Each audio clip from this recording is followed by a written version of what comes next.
اللہ تبارک و تعالی کے فضل اور اس کی توفیق رفیق سے آج ہمیں رمضان کریم کا 8واں روزہ نصیب ہو رہا ہے۔ اللہ کریم اس ماہ مقدس کی برکات ہم سب کے شامل حال فرمائے۔ تو آج 8ویں پارے کا تفصیلی خلاصہ جو ہے وہ آپ کے سامنے بیان کیا جائے گا۔ اللہ کریم مجھے بیان کر کے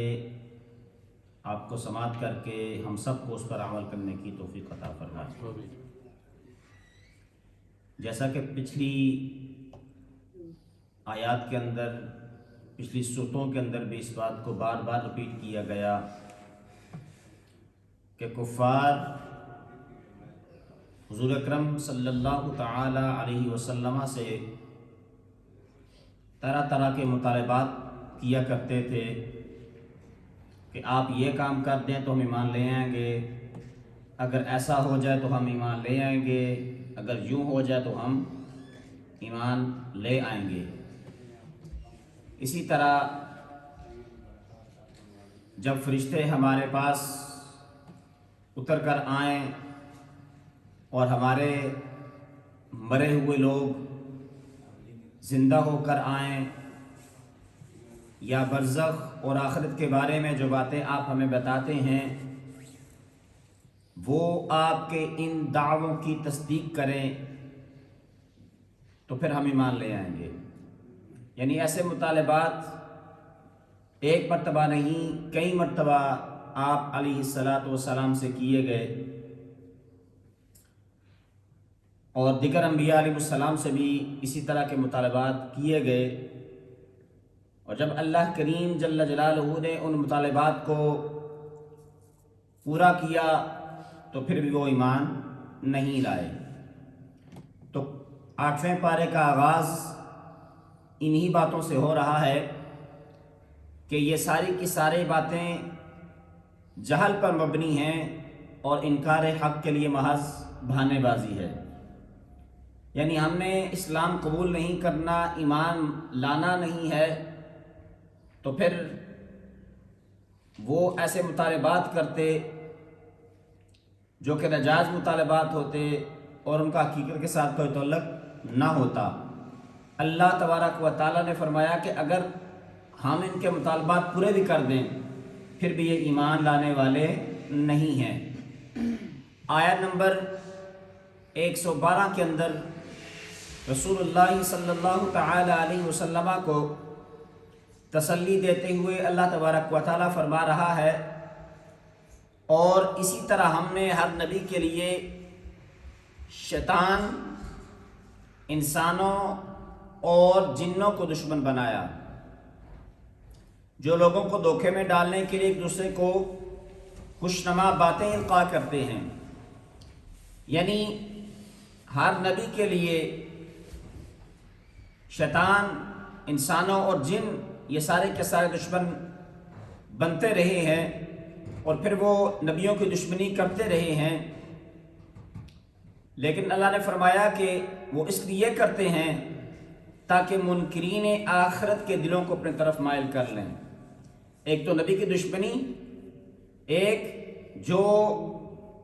منکرین آخرت ہیں ان کو اپنے ساتھ ملا لیں، اس وجہ سے وہ ایسی ایسی حرکتیں کرتے ہیں۔ آیت نمبر 118 سے 117 سے لے کر 118 تک اس کے اندر بیان فرمایا گیا کہ جس حلال جانور پر ذبح کے وقت اللہ تبارک و تعالیٰ کا نام نامی لیا گیا ہو اسے کھانا جائز ہے، اسے کھایا جائے، اور محرمات کو تفصیل کے ساتھ بیان کر دیا گیا۔ پہلے بھی بیان ہوا کہ جس جانور پر اللہ تبارک و تعالیٰ کا نام ذبح کے وقت نہیں لیا گیا اسے نہیں کھانا، اور باقی جتنی بھی چیزیں ہیں جو محرمات ہیں ان کو بوقت ضرورت حالت اضطرار کے اندر بقائے حیات کے لیے اتنا استعمال کرنا جائز قرار دیا گیا جتنا کہ زندگی بچانے کے لیے کافی ہو۔ اور پھر اللہ تبارک و تعالیٰ فرماتا ہے آیت نمبر 123 کے اندر، اور ہم نے اسی طرح ہر بستی میں اس کے مجرموں کو سردار بنایا تاکہ وہ وہاں فریب کاری کریں اور ان کے دجل و فریب کا وبال انہی پر آئے گا۔ یہ بھی اللہ تبارک و تعالیٰ کی حکمت ہے کہ جب اللہ تبارک و تعالیٰ کسی بستی کو ہلاک کرنا چاہے، برباد کرنا چاہے، تو ان کے جو سردار ہیں، اس بستی کے جو مجرم ہیں، ان کو اللہ تبارک و تعالیٰ دنیاوی منصب عطا فرما دیتا ہے۔ کوئی کسی طرح سے حکومت کے اندر آ جاتا ہے، کوئی کسی طرح سے جو ہے پنچایتی سردار بن جاتا ہے، یعنی اس کو محلے کے اندر یا علاقے کے اندر دنیاوی عزت سے نوازا جاتا ہے، اور پھر اللہ تبارک و تعالیٰ اس کو ڈھیل دے دیتا ہے کہ جو تو کر سکتا ہے کر لے، اور پھر وہ جو شریر لوگ ہوتے ہیں، جو مجرم لوگ ہوتے ہیں، وہ پھر اہل محلہ کے لیے، اپنے لیے بھی اور اہل محلہ کے لیے بھی نقصان کا سبب بنتے ہیں۔ انہی کی وجہ سے پھر اللہ تبارک و تعالیٰ پورے اہل محلہ کے اوپر یا اہل علاقے کے اوپر اپنا عذاب نازل فرماتا ہے۔ اللہ تبارک و تعالیٰ واضح طور پر فرما رہا ہے اس بات کو کہ ہم نے ہر بستی میں اس کے مجرموں کو سردار بنایا تاکہ وہ وہاں فریب کاری کریں اور پھر ان کی وجہ سے انہی پر عذاب نازل ہو۔ یعنی عزت ملنا دنیاوی، ایک تو ہے وَتُعِزُّ مَن تَشَاءُ وَتُذِلُّ مَن تَشَاءُ، ایک ہے دنیاوی عزت ملنا، اور اس بندے کو ملنا جو شرارتی ہو، فتنہ باز ہو، یہ اس کے لیے عزت نہیں ہوتی، بلکہ اللہ تبارک و تعالیٰ اس کو ڈیل دے رہا ہوتا ہے کہ یہ بندہ اس انداز میں کیا کرے گا، اس انداز میں کیا کرے گا، پھر اللہ تبارک و تعالیٰ اس کو اسی کے ظام کے اندر مبتلا رکھتا ہے، اور اللہ تبارک و تعالیٰ اس کی جو ہے بربادی کا سبب پیدا فرما دیتا ہے۔ یعنی پیدا تو وہ خود کر رہا ہوتا ہے، لیکن اللہ تبارک و تعالیٰ اسباب کی وجہ سے اس کو رسوا فرما دیتا ہے۔ اور اسی طرح آیت نمبر 24 کے اندر اس بات کو بیان فرمایا کہ جب ان کے پاس کوئی نشانی آتی ہے تو وہ یہ کہتے ہیں کہ ہم ہرگز ایمان نہیں لائیں گے حتیٰ کہ ہمیں بھی اسی کی مثل دیا جائے جیسا کہ رسول اللہ صلی اللہ علیہ وسلم کو دیا گیا۔ یعنی حضور علیہ الصلوۃ والسلام کو نبوت عطا کی گئی، حضور علیہ الصلوۃ والسلام کو رسالت عطا کی گئی، حضور علیہ الصلوۃ والسلام کو کتاب عطا کی گئی، تو وہ لوگ یہ کہتے تھے کہ ہم اس وقت تک ایمان نہیں لائیں گے جب تک ہمیں بھی نبوت نہ ملے، جب تک ہمیں بھی کتاب نہ ملے۔ تو اللہ تبارک و تعالیٰ نے فرمایا یہ کیسے ہو سکتا ہے، یہ اللہ کا فیصلہ ہے۔ اللہ تعالیٰ جسے چاہے نبی بناتا ہے، اللہ تعالیٰ جسے پسند فرماتا ہے اسے کتاب عطا فرماتا ہے، اور اللہ تبارک و تعالیٰ کے فیصلے کو کوئی جو ہے چینج نہیں کر سکتا۔ یہ اللہ تبارک و تعالیٰ ہی چاہتا ہے، خوب جانتا ہے کہ اللہ تبارک و تعالیٰ فرماتا ہے میں خوب جانتا ہوں کہ میں نے کس کو نبی بنانا ہے اور کس کو نبی نہیں بنانا ہے۔ آیا نمبر 125 کے اندر فرمایا کہ جس کو اللہ تبارک و تعالیٰ ہدایت دینا چاہے اس کا سینہ اسلام کے لیے کھول دیتا ہے، اور جس کے لیے گمراہی مقدر فرمانا چاہے اس کے سینے کو قبول حق کے لیے تنگ فرما دیتا ہے۔ یہ بھی اللہ تبارک و تعالیٰ کی حکمت ہے کہ جب انسان کو اللہ تبارک و تعالیٰ ہدایت عطا فرمانا چاہے تو اس کا سینہ حق کے لیے کھل جاتا ہے، وہ حق سننے کے لیے اور حق سمجھنے کے لیے اس پر جو ہے کوشش کرتا ہے،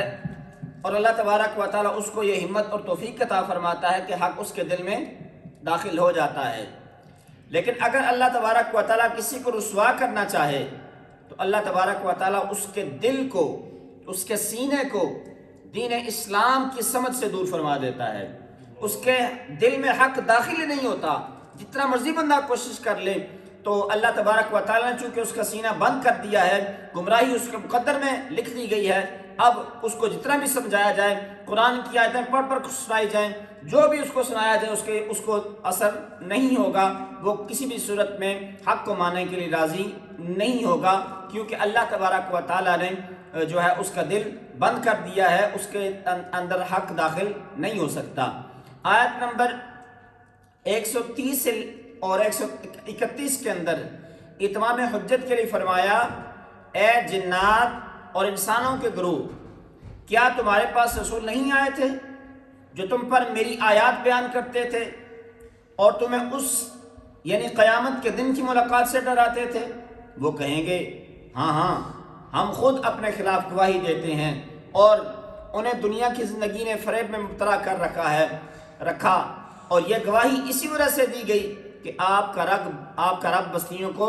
ظلماً ہلاک نہیں فرماتا۔ یعنی اللہ تبارک و تعالیٰ نے اتمام حجت کے لیے فرمایا کہ میرے بھیجے ہوئے رسول تمہارے پاس آئے، انہوں نے تمہیں ڈرایا اللہ تبارک و تعالیٰ کے عذاب سے، اللہ کی رحمت کی طرف دعوت دی، اور تم نے ان کی دعوت کو قبول کیوں نہیں کیا؟ تو وہ خود اپنے خلاف گواہی دیں گے۔ تو اللہ تبارک و تعالیٰ فرماتا ہے میں نے یہ اس لیے بیان کیا ہے، میں نے اس لیے سارے معاملات کیے ہیں تاکہ لوگوں کو پتہ چل جائے کہ اللہ تبارک و تعالیٰ کسی کو ویسے ہی ہلاک نہیں فرماتا، کوئی نہ کوئی وجہ ہوتی ہے، کوئی نہ کوئی ریزن ہوتا ہے جس کی وجہ سے اللہ تبارک و تعالیٰ کا عذاب نازل ہوتا ہے۔ آیت نمبر 138 سے لے کر 140 تک اس بات کا بیان کیا جا رہا ہے کہ مشرکین اور کفار مکہ اور مشرکین جو ہیں، انہوں نے زمانہ جاہلیت میں اپنے مویشیوں اور کھیتوں کی 3 قسمیں کر دی تھیں۔ زمانہ جاہلیت میں کفار و مشرکین نے اپنے مویشیوں اور کھیتوں کی 3 قسمیں کر دی تھیں۔ قرآن کریم نے بتایا کہ سب کے سب ان کے ساختہ باتیں ہیں، ان کا حقیقت کے ساتھ کوئی تعلق نہیں ہے۔ آیت نمبر 141 سے لے کر 146 میں اللہ تبارک و تعالیٰ نے پھلوں، کھیتوں اور جانوروں کے ذریعے عطا کی جانے والی نعمتوں کا ذکر فرمایا، اور فرمایا کہ اللہ تبارک و تعالیٰ کی ان نعمتوں کو کھاؤ، اسراف نہ کرو اور شیطان کے نقش قدم پر نہ چلو۔ پھلوں اور کھیتوں کی پیداوار میں اللہ تبارک و تعالیٰ کا حق یعنی عشر یا نصف عشر بھی ادا کرتے رہو، یہ اللہ تبارک و تعالیٰ کی نعمتیں ہیں، ان کو ضائع نہ کرو اور شیطان کے نقش قدم پر نہ چلو۔ پھر فرمایا کہ یہود کی سرکشی کی وجہ سے ناخن والے جانوروں اور گائے اور بکری کی چربی کو ان پر حرام فرما دیا گیا، اور انہوں نے اسے پگھلایا اور اسے فروخت کرنا شروع کر دیا۔ یعنی مقصد تو یہ تھا کہ وہ لوگ اللہ تبارک و تعالیٰ کے حکم کو مان جاتے، ایک طرف سے مانتے ہیں، دوسری طرف سے اس کا جو ہے کوئی اور راستہ نکال لیتے ہیں اس کے استعمال کا۔ تو اللہ تبارک و تعالیٰ نے جب ان کے لیے جو ہے بکری کی چربی کو اور باقی ناخن والے جانور جو ہیں اور گائے کی چربی کو حرام کیا، تو انہوں نے اسے پگھلا کر اس کو بیچنا شروع کر دیا، فروخت کرنا شروع کر دیا، یعنی بعض پھر بھی وہ نہیں آئے۔ اللہ تبارک و تعالیٰ مزید فرماتا ہے آیت نمبر 148 کے اندر کہ ہر دور کے منکرین کے ایک نفسیاتی حربے کو بیان کیا کہ وہ جو کچھ بھی کرتے ہیں یہ اللہ تبارک و تعالیٰ کی مشیت ہے، اگر اللہ تبارک و تعالیٰ نہ چاہتا تو ہم یہ سب کچھ کر نہ پاتے۔ یعنی ان کا ایک حربہ تھا اور اللہ تبارک و تعالیٰ نے ان کے حربے کو بیان کیا کہ یہ اللہ تبارک و تعالیٰ کی مشیت ہے، اگر وہ نہ چاہتا تو ہم یہ سب کچھ نہ کر پاتے۔ در حقیقت بات یہ ہے کہ اللہ تبارک و تعالیٰ کی مشیت اور ہے، اس کی رضا اور ہے۔ یعنی وہ لوگ یہ سمجھتے ہیں کہ ہم جتنا بھی اچھا یا برا کر رہے ہیں، اگر کوئی برائی کرتے ہیں تو اس میں اللہ تبارک و تعالیٰ کی مشیت ہے، اس لیے ہم کر رہے ہیں۔ آج کل بھی لوگوں کے ذہن میں یہ بات آتی ہے کہ اگر اللہ نہ چاہے تو ہم گناہ کیوں کرتے ہیں، اگر اللہ نہ چاہے تو ہم گناہ کیوں کرتے ہیں، اس کا سوال ہمارے ذہنوں میں آتا ہے، لوگ سوال کرتے رہتے ہیں۔ تو اللہ تبارک و تعالیٰ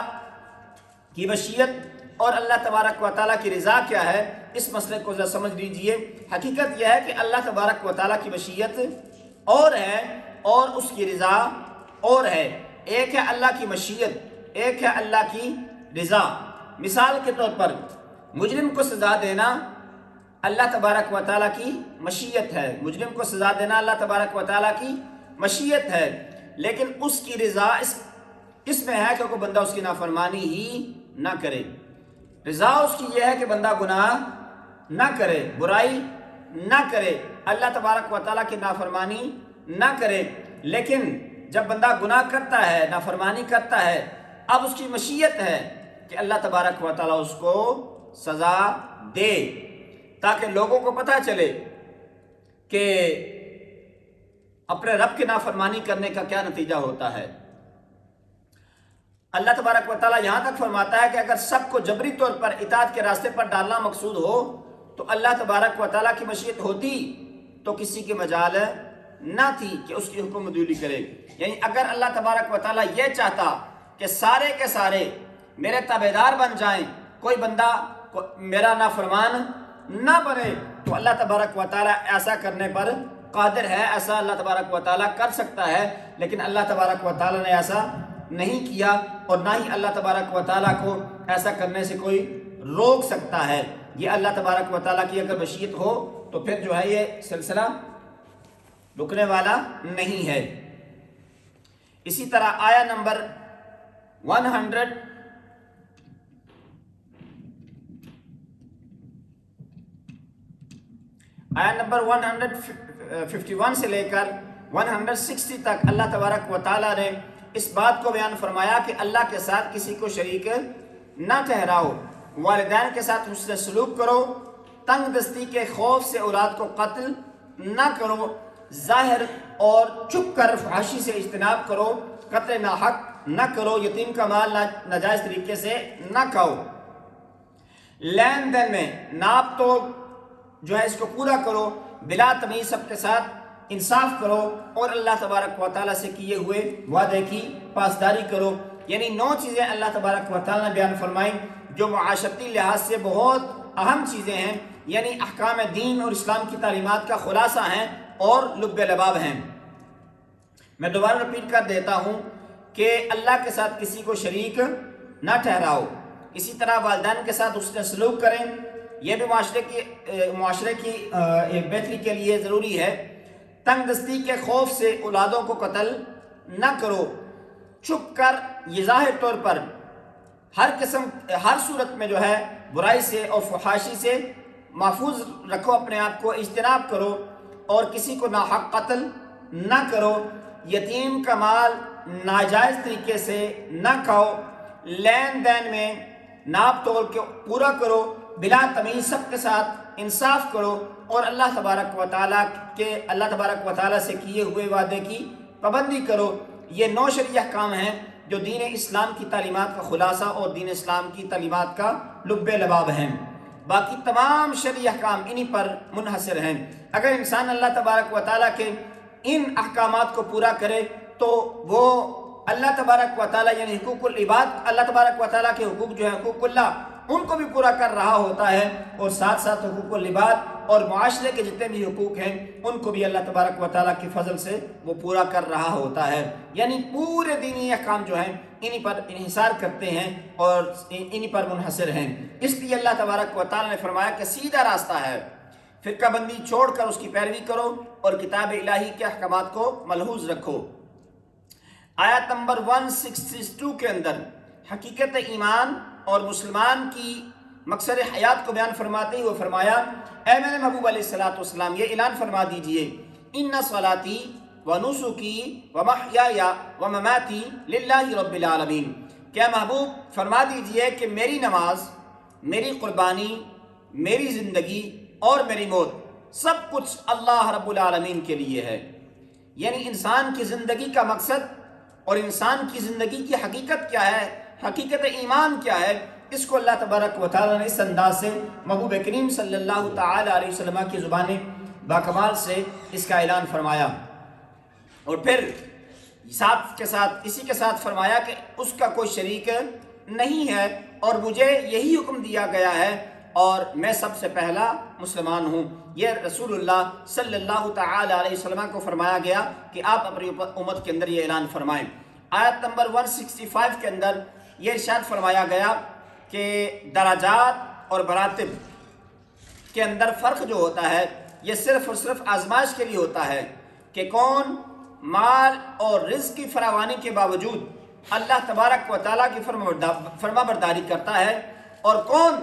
دولت کے نشے میں آ کر اللہ تبارک و تعالیٰ کے احکام کو بھلا دیتا ہے۔ یعنی دولت کا ملنا اور نہ ملنا، عہدوں کا ملنا نہ ملنا، جب اللہ تبارک و تعالیٰ کسی انسان کو کوئی عہدہ دیتا ہے، اس کو دنیاوی جاہ و جلال عطا فرماتا ہے یا دنیاوی دولت عطا فرماتا ہے، تو اللہ تبارک و تعالیٰ کا مقصد اس کو عزت دینا صرف نہیں ہوتا، بلکہ اللہ تبارک و تعالیٰ اس کو آزمائش میں ڈال رہا ہوتا ہے کہ اس بندے کو میں نے یہ دولت عطا کی ہے، اس بندے کو میں نے یہ عہدہ عطا کیا ہے، اب دیکھتے ہیں یہ بندہ اللہ تبارک و تعالیٰ کی نافرمانی کس انداز سے کرتا ہے اور اللہ تبارک و تعالیٰ کی فرما برداری کس انداز سے کرتا ہے۔ پھر دیکھا گیا ہے کہ بعض لوگ جو ہیں جن کو جتنا مرضی مال مل جائے ان کی زندگی کے اندر کوئی فرق نہیں آتا، فرق اس انداز سے آتا ہے کہ دن بدن ان کے تقوی کے اندر اضافہ ہوتا رہتا ہے، ان کی خدا خوفی کے اندر اضافہ ہوتا رہتا ہے، وہ اللہ تبارک و تعالیٰ کے زیادہ قریب سے قریب ہوتے چلے جاتے ہیں۔ دوسری طرف جو ہے بعض لوگ وہ بھی ہوتے ہیں جن کو تھوڑی سی دولت مل جائے تو اللہ تبارک و تعالیٰ کی نافرمانی کے اندر، دولت کے نشے میں وہ اللہ تبارک و تعالیٰ کے احکام کو بھلا دیتے ہیں، اللہ تبارک و تعالیٰ کی نافرمانی شروع کر دیتے ہیں۔ لیکن اللہ فرماتا ہے مت بولو، اللہ تبارک و تعالیٰ جلد حساب لینے والا ہے۔ یعنی یہ نہ سوچو کہ آج تمہارے پاس دولت ہے تو تم اللہ تبارک و تعالیٰ کی جتنی مرضی نافرمانی کر لو، تمہیں کوئی روکنے والا نہیں، بلکہ ایسی کوئی بات نہیں ہے۔ اللہ تبارک و تعالیٰ حساب بھی لینے والا ہے اور اللہ تبارک و تعالیٰ بخشش اور مغفرت بھی فرمانے والا ہے۔ اگر انسان سے خطا ہو جائے، غلطی ہو جائے، تو سچے دل سے رب کی بارگاہ میں حاضر ہو کر توبہ کرے تو اللہ تبارک و تعالیٰ اس کی بخشش اور مغفرت بھی فرما دیتا ہے۔ سورہ اعراف کے آغاز کے اندر اللہ تبارک و تعالیٰ نے اس بات کو بیان کیا کہ بعض بستیوں کو دوپہر کے وقت سوتے ہی عذاب آیا تو ان کے مکینوں نے اقرار کیا کہ ہاں ہم ظالم تھے۔ اسی طرح آیت نمبر 8 کے اندر اس بات کو بیان کیا کہ قیامت کے دن اعمال کا وزن جو ہے کیا جانا حق ہے، اور جن کی نیکیوں کا پلہ بھاری ہوگا وہی فلاح پانے والے ہوں گے اور وہی کامیاب ہوں گے، جن کی نیکیوں کا پلڑا ہلکا ہوگا وہ نقصان اٹھانے والے ہوں گے۔ آیت نمبر 11 سے لے کر 27 تک دوبارہ قصہ آدم اور ابلیس کو بیان کیا گیا، یعنی حضرت آدم علیہ السلام اور شیطان لعین کا واقعہ دوبارہ رپیٹ کیا جا رہا ہے کہ جب ابلیس نے اللہ تبارک و تعالیٰ کے حکم پر سجدہ نہ کیا تو رب العالمین نے اسے، رب ذوالجلال نے فرمایا کہ تم نے میرے حکم کے باوجود سجدہ کیوں نہیں کیا؟ اللہ تبارک و تعالیٰ نے اسے پوچھا کہ تم نے میرے حکم کے باوجود سجدہ کیوں نہ کیا؟ تو اس نے اپنی سرکشی کا جواب جو ہے عقلی دلیل سے پیش کیا کہ میں آدم سے بہتر ہوں، اور کیوں کہ انہیں مٹی سے پیدا کیا اور میرا جوہر تخلیق آگ ہے، اور آگ لطیف ہونے کی بنا پر مٹی سے افضل ہے۔ جب اللہ تبارک و تعالیٰ نے فرمایا کہ تو نے سجدہ کیوں نہیں کیا حالانکہ میں نے تمہیں حکم دیا تھا، تو شیطان کہنے لگا کہ میں آدم سے بہتر ہوں، انا خیر منہ، آئی ایم بیٹر دین آدم، کہ میں آدم علیہ السلام سے بہتر ہوں، کیونکہ آدم علیہ السلام تو مٹی سے بنائے گئے ہیں اور میری تخلیق جو ہے وہ آگ سے کی گئی ہے، تو مٹی کا کام ہے نیچے جانا، آگ کا کام ہے اوپر اٹھنا، یعنی تکبر اس نے کیا، تو تکبر کی بنا پر اللہ تبارک و تعالیٰ نے ابلیس کو رسوا کر کے مقام عزت سے نکال دیا۔ اس بات کا بیان کیا گیا۔ پھر اللہ تبارک و تعالیٰ کی بارگاہ میں اس کا جو مکالمہ ہوا اس کو بیان کیا گیا۔ ابلیس کو اللہ تبارک و تعالیٰ نے یہ مہلت عطا کر دی کہ اس پر اس نے یہ کہا کہ میں صراط مستقیم پر گھات لگا کر بیٹھ جاؤں گا اور میں بنی آدم کو دائیں بائیں آگے پیچھے ہر جانب سے گمراہ کروں گا۔ جب اس کا مکالمہ ہوا تو اس نے کہا کہ یا اللہ مجھے مہلت عطا فرما قیامت کے دن تک۔ اللہ نے فرمایا ٹھیک ہے میں تمہیں مہلت دے دیتا ہوں۔ اس نے پھر کہا کہ میں صراط مستقیم پر گھات لگا کر بیٹھ جاؤں گا، ایمان والوں کو بھٹکاؤں گا اور ان کو راستے سے ہٹانے کی کوشش کروں گا، آگے سے حملہ کروں گا، پیچھے سے حملہ کروں گا، رائٹ اور لیفٹ سے حملہ کروں گا۔ یعنی اللہ تبارک و تعالیٰ کی بارگاہ میں اس نے یہ دعویٰ کیا۔ اللہ تبارک و تعالیٰ نے فرمایا تمہارے پیروکار جہنم میں جائیں گے۔ اللہ تبارک و تعالیٰ نے پھر آدم علیہ السلام اور حضرت حوا علیہ السلام کو جنت میں داخل فرمایا، انہیں خاص درخت کے قریب جانے سے منع فرمایا۔ شیطان نے ان کو وسوسہ ڈالا اور مخلص اور خیرخواہ ہونے کا روپ اختیار کر کے کہنے لگا کہ آپ لوگوں کو اس درخت کے قریب جانے سے اس لیے منع فرمایا گیا کہ اس کے قریب جا کر آپ لوگ فرشتے بن جائیں گے اور آپ لوگوں کو ابدی زندگی مل جائے گی۔ اس نے قسمیں کھا کر اپنی خیر خواہی کا یقین دلایا۔ جیسا کہ پہلے بھی میں نے عرض کیا تھا کہ آدم علیہ السلام پر شیطان کا داؤ نہیں چلا، خطائے اجتہادی یا اللہ تبارک و تعالیٰ کی حکمت تھی اس بات کے اندر۔ اللہ تبارک و تعالیٰ نے آدم علیہ السلام کو اس وقت یہ بھلا دیا کہ اس درخت کے قریب نہیں جانا، یعنی شیطان کے کہنے کے مطابق جو ہے آپ علیہ السلام شیطان جو ہے اس درخت کے قریب نہیں گئے، بلکہ اللہ تبارک و تعالیٰ کی حکمت تھی اس کے اندر۔ تو پھر انہوں نے اس درخت کو چکھا اور پھر جو ہے اللہ تبارک و تعالیٰ ان کے ساتھ جو معاملات ہوئے ان کو بیان فرما رہا ہے بڑی تفصیل کے ساتھ۔ پھر ان کی شرمگاہیں ظاہر ہو گئی اور درختوں کے پتوں سے اپنے سطروں کو ڈھانپنے لگے۔ یہاں تک قرآن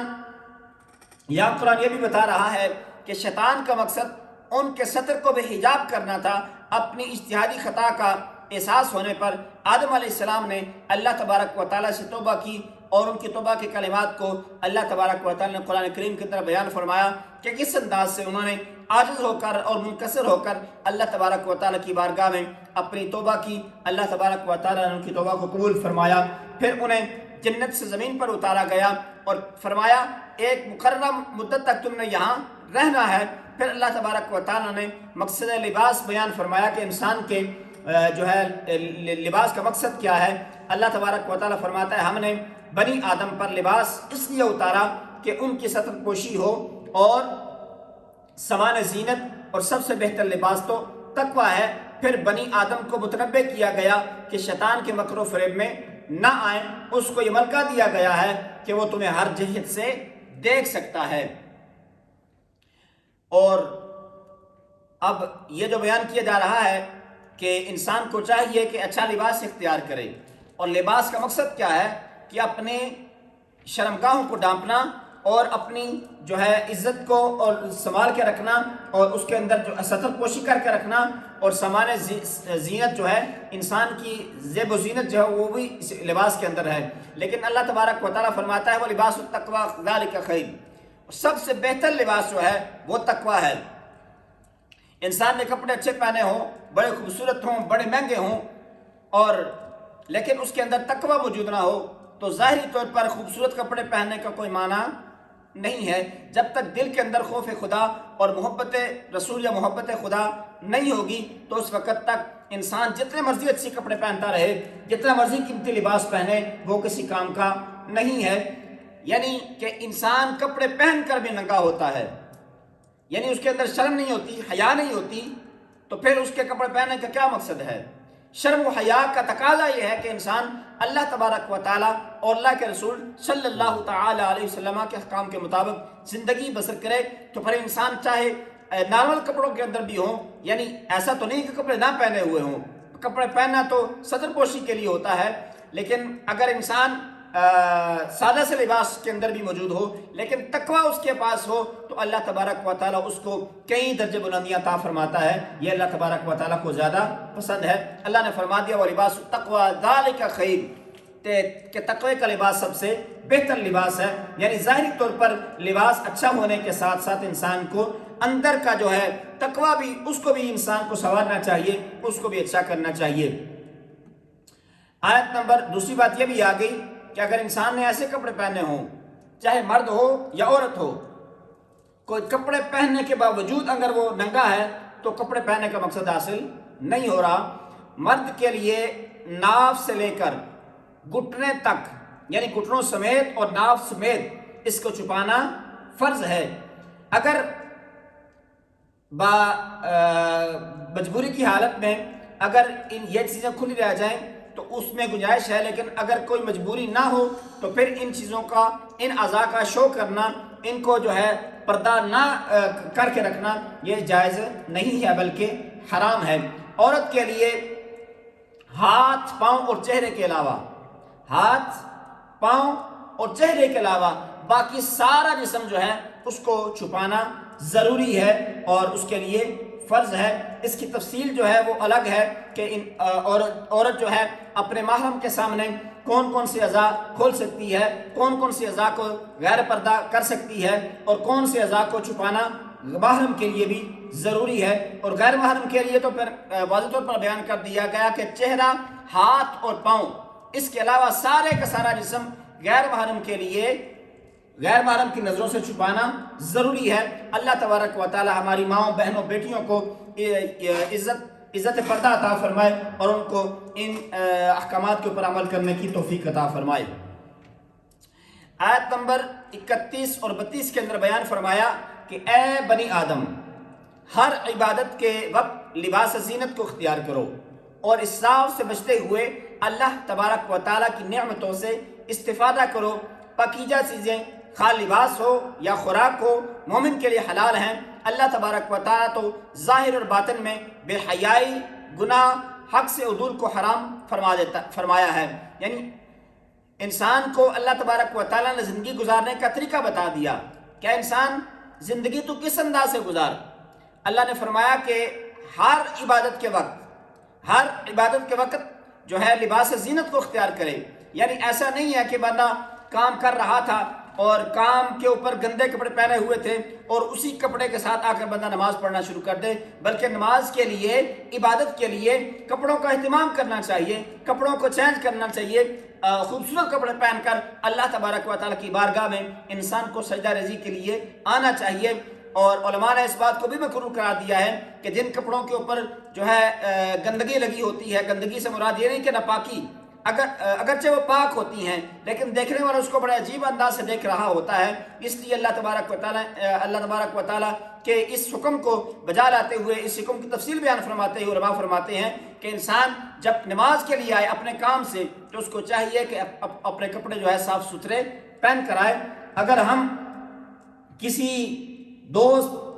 کسی پارٹی یا کسی بھی مجلس میں جاتے ہیں تو ہم بڑا اہتمام کر کے جاتے ہیں کہ ہمارے کپڑے اچھے ہونے چاہیے، ہماری میچنگ ہونی چاہیے، ہمارا لباس، ہمارا چہرہ، سارا کچھ جو ہے ٹچ پش ہونا چاہیے۔ لیکن جب بندہ اللہ کی بارگاہ میں آئے تو بندہ بس کہے کہ یار نماز ہی پڑھنی ہے، نماز تو ہو جاتی ہے، ہو تو جاتی ہے، لیکن اس کا جو ہے محبت کا تقاضا یہ ہے کہ انسان اچھے انداز سے اس کا اہتمام کر کے اللہ تبارک و تعالیٰ کی بارگاہ میں سجدہ ریزی کے لیے اچھے انداز کے ساتھ جب تم نے کسی دوست کی پارٹی میں جانا ہوتا ہے یا کسی بڑے وزیر کی پارٹی میں جانا ہوتا ہے تو تم اچھا لباس پہن کے جاتے ہو۔ اور وہ رب جو بادشاہوں کا بھی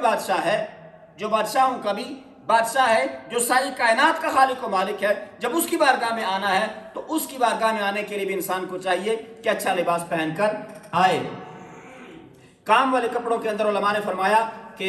نماز پڑھنا جو ہے یہ مکروہ ہے، اس لیے نماز کام کے دوران اگر نماز آ جائے، ہاں یہ بھی ڈیپینڈ ہوتا ہے کہ انسان جہاں پر کام کر رہا ہے، جس جگہ پر، وہاں کا جو مالک ہے، وہاں کا جو بوس ہے وہ کیسا ہے۔ اگر وہ زیادہ سخت ہے تو پھر اس کی رخصت بھی ہے۔ یہ نہیں کہ بندے کو جو ہے بہت سخت ہے تو وہ نماز ہی پڑھنا چھوڑ دے، بلکہ نماز پھر بھی ادا کرے، لیکن کوشش کرے جس حد تک ہو سکتا ہے۔ انسان کو اللہ تبارک و تعالیٰ نے کوشش کے لیے پیدا فرمایا ہے، اگر انسان کوشش کرتا ہے اللہ تبارک و تعالیٰ اس کے لیے راستے بھی ہموار فرما دیتا ہے۔ آیت نمبر 40 کے اندر فرمایا کہ اللہ تبارک و تعالیٰ کی آیات کو جھٹلانے والوں، تکبر کرنے والوں کے لیے آسمان کے دروازے نہیں کھولے جائیں گے اور نہ ہی وہ جنت میں داخل ہوں گے۔ جو تکبر کریں یا اللہ تبارک و تعالیٰ کی آیات کو جھٹلائیں، ان کے لیے آسمان کے دروازے نہیں کھولے جائیں گے، نہ ہی ان کو اللہ تبارک و تعالیٰ جنت میں داخل ہونے کا شرف عطا فرمائے گا۔ تکبر جو ہے اللہ تبارک و تعالیٰ کو بالکل بھی پسند نہیں ہے۔ رسول اللہ صلی اللہ تعالی علیہ وسلم نے ارشاد فرمایا، جس کے دل میں ذرہ بار تکبر ہوگا، جس کے دل میں ذرہ بار تکبر ہوگا وہ جنت میں داخل نہیں ہوگا۔ بس اللہ تبارک و تعالی ہمیں اپنا شکر گزار بندہ بنا کے رکھے اور تکبر سے، ریاکاری سے اور غرور سے اللہ تبارک و تعالی ہم سب کو محفوظ رکھے۔ آیت نمبر 43 کے اندر فرمایا کہ اللہ تبارک و تعالی نے اہل جنت کے دلوں سے کینہ نکال دیا ہے، وہ ہدایت پانے پر اللہ تبارک و تعالی کا شکر ادا کرتے ہیں، کیونکہ ہدایت اللہ تبارک و تعالی کی فضل سے ملتی ہے۔ آیت نمبر 54 کے اندر اس بات کو بیان کیا کہ اللہ تبارک و تعالیٰ کی قدرت کی نشانیاں کیا ہیں۔ اس کے بعد فرمایا کہ اپنے رب کو گڑ گڑا کر، چپکے چپکے اور اس کے عذاب سے ڈرتے ہوئے، اس کی رحمت کا یقین رکھتے ہوئے پکارو۔ یعنی اللہ تبارک و تعالیٰ کو جب پکارنا ہے تو کس انداز سے پکارنا ہے؟ خوب گڑ گڑا کر، یعنی انتہائی عاجزی ان کے سارے کے ساتھ، چپکے چپکے، چاہے آپ خفیہ طور سے اللہ تبارک و تعالیٰ کی بندگی کریں، اس کی بارگاہ میں جب دعا کے لیے ہاتھ اٹھائیں تو کس انداز سے اٹھائیں؟ یعنی اپنے آپ کو عاجز کر کے، رب کے عذاب سے ڈرتے ہوئے اور اس کی رحمت کا یقین رکھتے ہوئے، اور پھر اس انداز سے جب اللہ تبارک و تعالیٰ کو آپ پکاریں گے، اس کی بارگاہ میں اپنے دست دعا جو ہے بلند کریں گے، تو یقیناً اللہ تبارک و تعالیٰ آپ کی دعاؤں کو قبول بھی فرمائے گا۔ لیکن اللہ کے عذاب سے ڈر اور اللہ کی رحمت کا یقین ساتھ ساتھ ہونا چاہیے۔ صرف بندہ یہ امید لگا کے بیٹھ جائے کہ بس اللہ تبارک و تعالیٰ بخش دے گا، اللہ تبارک و تعالیٰ بخش دے گا، اور اللہ تبارک و تعالیٰ کے عذاب کا ڈر نہ ہو، تو اس کا ایمان بھی خطرے میں ہے۔ اگر انسان یہ سوچ کر بیٹھ جائے کہ نہیں میں تو گناہگار ہوں، میری تو معافی نہیں ہے، میں تو جہنم میں جاؤں گا، میری تو بخشش نہیں ہوگی، تو یہ بھی ایمان کے خلاف ہے۔ الایمان بین الخوف والرجاء، ایمان جو ہے خوف اور امید کے درمیان کا راستہ ہے۔ یعنی ایک طرف اللہ تبارک و تعالیٰ سے رحمت کی امید بھی ہو، دوسری طرف اللہ تبارک و تعالیٰ کے جو ہے عذاب کا ڈر بھی انسان کے اندر پایا جا رہا ہو، تو پھر اس کی زندگی اللہ تبارک و تعالیٰ جو ہے وہ پسند ہے، اور اس کا طریقہ زندگی جو ہے وہ بھی انسان کو اللہ تبارک و تعالیٰ کے قریب کرتا چلا جاتا ہے۔ یعنی اللہ کو پکارنا ہے تو اس کی رحمت اور اس کے عذاب سے ڈرتے ہوئے، اس کی رحمت کا یقین اور اس کے عذاب سے ڈرتے ہوئے خوب گڑ گڑا کر پکاریں۔ آیت نمبر 57 کے اندر اللہ نے باران رحمت کے نظام کے بارے میں بتایا کہ اللہ کے حکم سے ہوائیں پانی سے بھرے ہوئے بادلوں کو چلا کر لے جاتی ہیں، بنجر زمین میں برسا کر اس سے اللہ تبارک و تعالیٰ کی نعمتیں پیدا ہوتی ہیں۔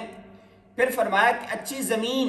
اللہ کے حکم سے سبزہ اگاتی ہے اور خراب زمین باغ و بہار نہیں لاتی۔ یہ مثال دے کر اللہ تبارک و تعالیٰ قرآن کریم کے اندر یہ بتا رہا ہے کہ انسان کے دل اور دماغ کی زمین کا بھی حال ایسا ہی ہے۔ یعنی پاکیزہ دل اور دماغ کے اندر ایمان قرار پاتا ہے اور اعمال کے ثمرات پیدا ہوتے ہیں، جبکہ خبیث دل اور دماغ جو ہے وہ خیر کے پھل اور پھول سے جو ہے محروم رہتے ہیں، ان کے اندر خیر کے پھل اور پھول پیدا نہیں ہوتے۔ بس چونکہ ان کا جو ہے دماغ خراب ہوتا ہے، اس لیے ان کے دل و دماغ کے اندر اللہ تبارک و تعالیٰ خیر اور جو ہے بھلائی کا پھول پیدا نہیں فرماتا۔ اور جن کے دل پاکیزہ ہیں، جن کا دماغ پاکیزہ ہے، جن کے دل کی زمین اور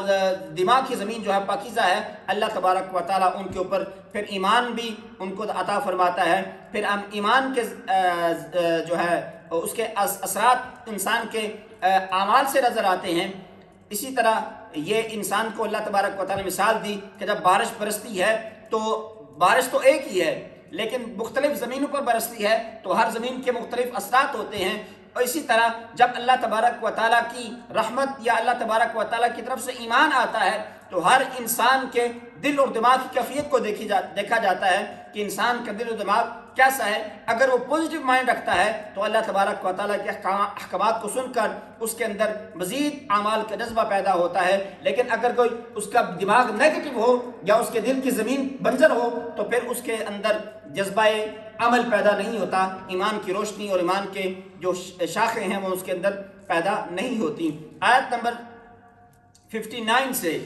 حضرت نوح علیہ السلام اور ان کی قوم کے حالات بیان کیے گئے کہ ان کی قوم کے سرداروں نے کہا معاذ اللہ آپ کھلی گمراہی میں ہیں، نعوذ باللہ۔ حضرت نوح علیہ السلام نے فرمایا کہ میں تو اللہ کا رسول ہوں، میرا کام تو تمہاری خیر خواہی ہے اور تم تک دعوت پہنچانا ہے۔ پھر آیت نمبر 65 سے حضرت ہود اور ان کی قوم کا ذکر فرمایا۔ قوم عاد نے بھی اللہ تبارک و تعالیٰ کے نبی پر طعن کیا کہ معاذ اللہ آپ حماقت میں مبتلا ہیں، نعوذ باللہ۔ پھر ہود علیہ السلام نے اپنی قوم کو وہی جواب دیا، پھر حضرت نوح علیہ السلام نے اپنی قوم کو دیا تھا وہی جواب حضرت ہود علیہ السلام نے دیا۔ پھر حضرت ہود علیہ السلام نے قوم عاد کو انعامات الہیہ پر شکر ادا کرنے کی تلقین فرمائی۔ ان کے انکار کے سبب ان پر اللہ تبارک و تعالیٰ کا عذاب نازل ہوا اور غضب نازل ہوا۔ اللہ تبارک و تعالیٰ نے حضرت ہود اور ان کے ساتھیوں کو نجات عطا فرمائی۔ آیت نمبر 73 سے حضرت صالح علیہ السلام اور ان کی قوم سمود کا ذکر ہے۔ قوم سمود کے مطالبات پر اللہ تبارک و تعالیٰ نے حضرت صالح علیہ السلام کے لیے معجزہ کے طور پر چٹان سے حاملہ اونٹنی کو پیدا فرمایا اور انہیں حکم دیا کہ اس سے چرنے کے لیے آزاد چھوڑ دیا جائے۔ قوم سمود کے لوگوں نے کیونکہ وہ طاقتور تھے اور طاقتور ہونے کے ساتھ ساتھ اور یہ نرم زمین میں محلات بناتے تھے اور پہاڑوں کو تراش کر ان کے اندر گھر بناتے تھے، یعنی ان کو اللہ تبارک و تعالیٰ نے یہ ملکہ عطا فرمایا تھا،